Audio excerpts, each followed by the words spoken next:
Semadun dumateng sambutanipun Mas Jongher saking Kunir, Cak Tiamar, Bapak Suci, Pak Karnati, Bapak Yuyun, Bedayu, Pak Tuplik Pandan, Pak Warjo Karyani saking Pandan, Bapak Sujar saking Cakru. Jai pongan sak lanjutipun kula aturaken dumateng Cak Siswono saking Wonokerto, Bapak Pebi Barat, sarengan Cak Marsono saking Tunjung,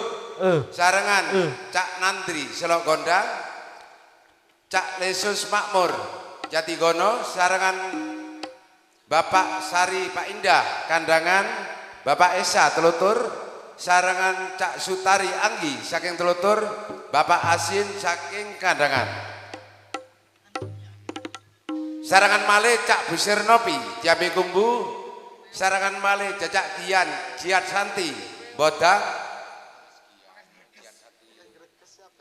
sarangan balik Cak Ketang Sukar saking Cepoko, hajatnya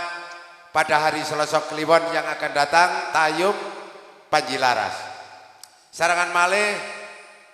Bapak Dukun Kadot Harjo Kandangan, Bapak Rudi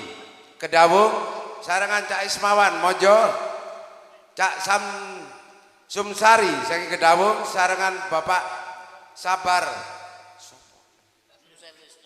Cak Busar Trisno Ranumurung, sarangan malih Bapak M Hasan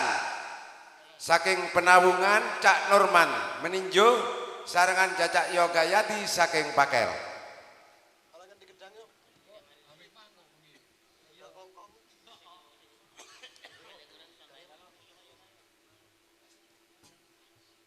Ya masih Siswono Bapak Bebi Cak Marsono saking Tunjung, Cak Wardi Cacak Sari, Pak Esa Cak Sutari, Cacak Asin saking Telutur, monggo mriki jae pongan monggo jae pongan